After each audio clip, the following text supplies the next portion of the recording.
Derek, aka Pretty Lights. How you doing? I'm doing good. Yeah? It's a nice day. It is, sort of. It's a bit overcast, out, you know? but it's not, you know. It's alright. I'm not soaking wet like I was yesterday. Exactly. Were you up in Birmingham yesterday? I was. How was that?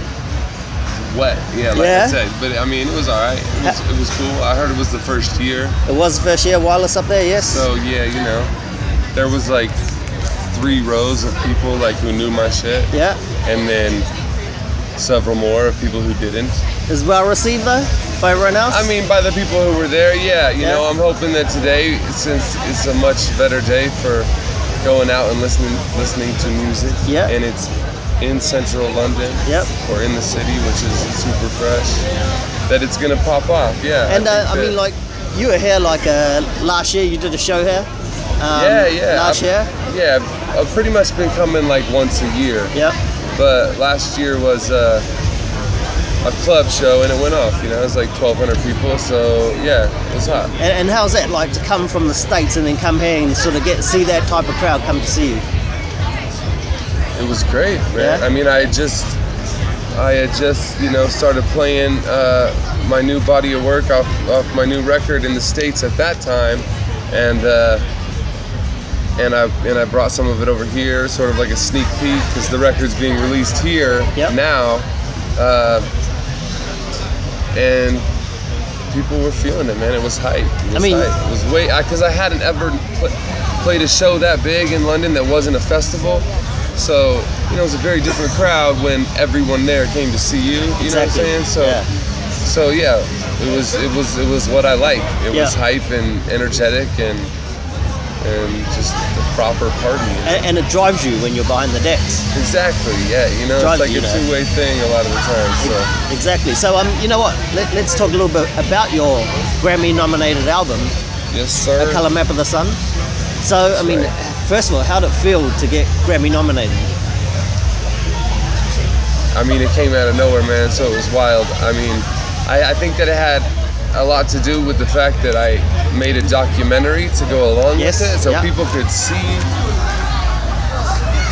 what the whole thing was about, because it was so massively about, you know, the process of how the record was made was really unique, and then the music came out beautifully and you know, truly an original style.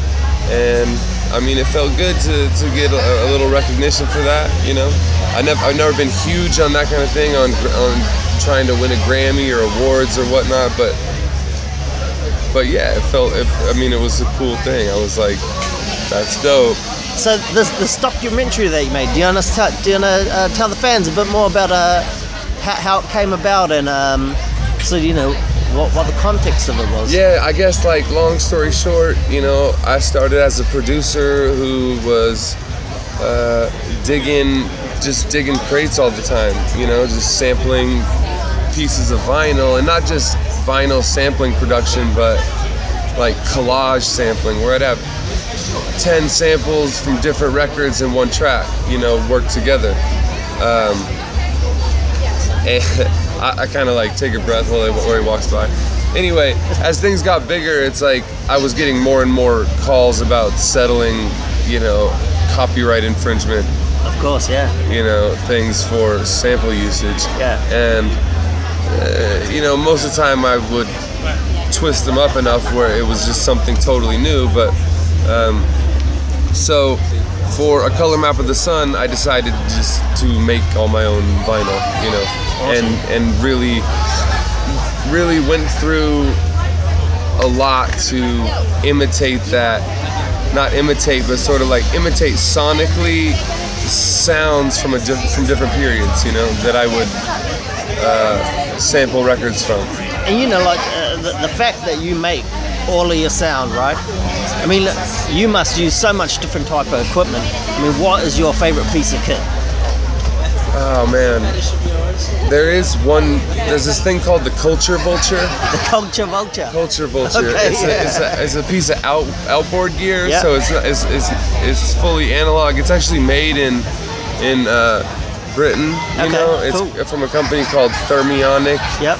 And it's just like this you run anything through it and it sounds wicked. You know, if I use like a VST synth Yep.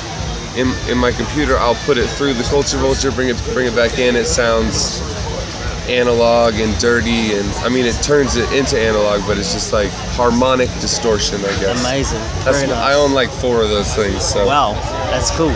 Look, we're going to cut this short because I think you're about to move on. But where are you going to next? What's next for you? Cannes, France, les plages électroniques. Lovely. Look, and then a bunch of other things. I don't know, but yeah, I'm just gonna try to get one enough thing at a sleep. time. Yeah. Look, have a great day here today. We're looking forward to your set later on. Yeah, it should be dope, yeah. man. Thank you so much. Take it man. easy, brother. I appreciate it. Thank you too. much. All right, peace. Cheers.